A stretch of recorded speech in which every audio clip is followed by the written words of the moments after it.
competencies क्या चाहिए, what skills should you have? Okay, जैसे कि how important is reading skills, how important is writing skills, even before you start off? I would say that before you start off, you should have this kind of कि दिमाग को खुला रखना आना चाहिए. When you read many of the facts, तो आपको वो बहुत कॉन्फ्लिक्टिंग भी लगते हैं. आप अपने दिमाग को पहले करके बैठें कि आपने जो भी अभी तक का पढ़ा हुआ है वो सब कुछ उसको निकाल करके just unlearn the things and develop analytical skills, that how to relate the things with one another. You read a thing at one place और आप उसको लिंक करिए एक और कॉन्सेप्ट के साथ में.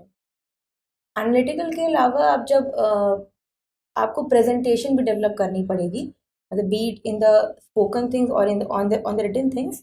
और वो प्रेजेंटेशन भी का एक कंपोनेंट है कि when you read too many things और when you meet with too many people, जो आइडियाज़ हैं आप उनको कंसोलिडेट करके एक जगह पर रखिए, and only then you can analyse them and then present them comprehensively. So if I am rephrasing what she is saying, it should be open mind. Because आप बहुत कुछ सीखेंगे which can conflict with what you already know. तो एक sense of challenge रहता है कि क्या सही है क्या बुरा है, and you keep on learning. And the skills की आप knowledge acquire करें, बहुत सारा views लें, चीज़ें पढ़ें, पर कहीं ना कहीं develop करो skills. तो prioritize what's more important, how to link between things. तो आपका engineering background रहा, अच्छा खासा GS is humanities. Geography is gray area, but again humanities. So did it challenge your preparation? Because you came with a mindset of science, engineering. So how much of humanities troubled you in the process? Yes, actually the thing with the science is that you develop a very black and white kind of thinking, and you perceive the things in binary कि या तो ये है या ये नहीं है. और वो आर्ट्स वाइड में ऐसा होता नहीं, ह्यूमैनिटीज़ में, और आपको एक जो बहुत सारे शेड्स ऑफ ग्रे आपको डेवलप करने पड़ जाते हैं दिमाग.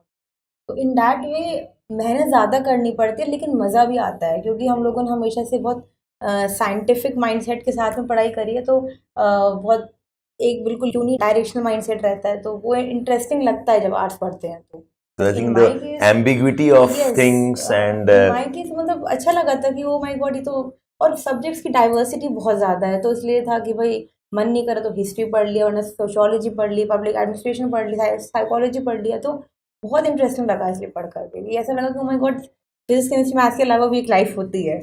So if I ask this, कि एक तो motivation point was the why part that kept you. Yes. And did this also motivate you? Yes. The idea of studying so many things, so diverse, yes. new ideas, challenging. हाँ, इसको दोनों veg में ले सकते हैं. मतलब it for some it can be overwhelming, पर कि बाप रे इतना सारा पढ़ना पड़ रहा है. मेरे केस में तो it was the interesting part because I didn't have to, मतलब वो बर्डन नहीं था मुझे पढ़ना. मुझे इंटरेस्टिंग लग रहा था कि Very आज मैं nice. ये पढ़ूंगी, आज मैं ये पढ़ूंगी.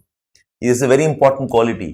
जब आप इस लेवल में प्रिपरेशन कर रहे हैं, इस डेप्थ में प्रिपरेशन कर रहे हैं, एक एक्साइटमेंट होना चाहिए about knowing things, an excitement that you are getting into a new area जो आपने सोचा नहीं था कि अच्छा ये भी एग्जिस्ट करता है.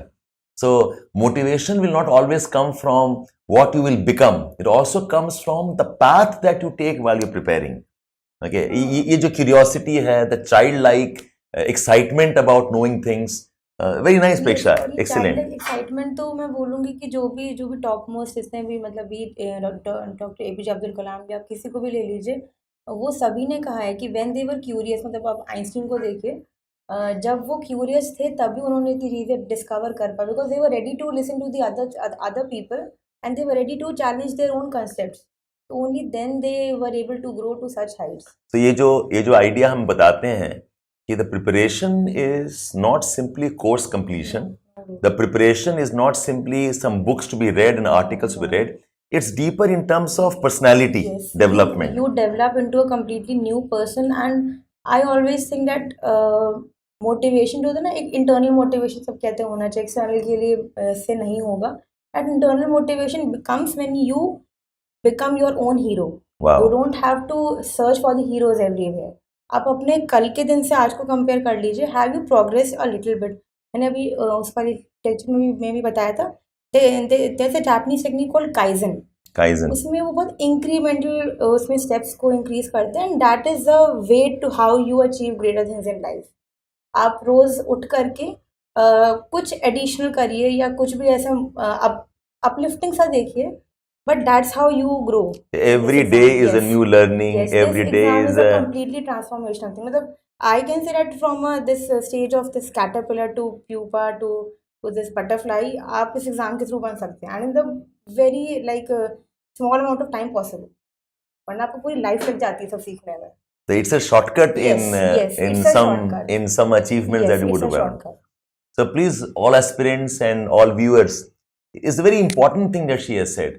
कि बच्चे ढूंढते हैं रीजन, सर कैसे मोटिवेट रहे, हम दुखी हैं, हम क्या करें. प्रेक्षा says the whole excitement of learning new things and discovering new wisdom, the whole excitement of कि नए interpretations हैं about things we took for granted, वो अपने आप में एक motivation है. This is very clean, honest learning, and then of course the exam, okay, pressure will take care of the exam needs.